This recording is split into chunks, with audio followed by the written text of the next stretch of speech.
আমি তাকে ভালোবেসেছি তার সৌন্দর্য দেখিনি। সে যেমনই হোক, আমি তার থেকে সুন্দর কাউকে চাইনি। তার মুখ থেকে ভালোবাসার কথা শোনাটা ছিল আমার জীবনের শ্রেষ্ঠ উপহার। আফসোস, এটা ছিল তার অভিনয়।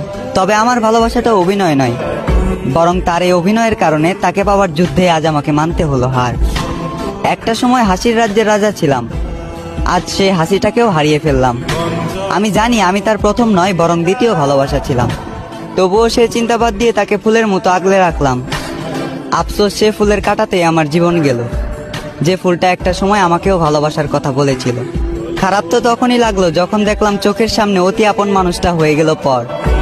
চোখ দিয়ে ঝরলো বৃষ্টি, বুক দিয়ে বয়ে গেল কালবৈশাখী ঝড়।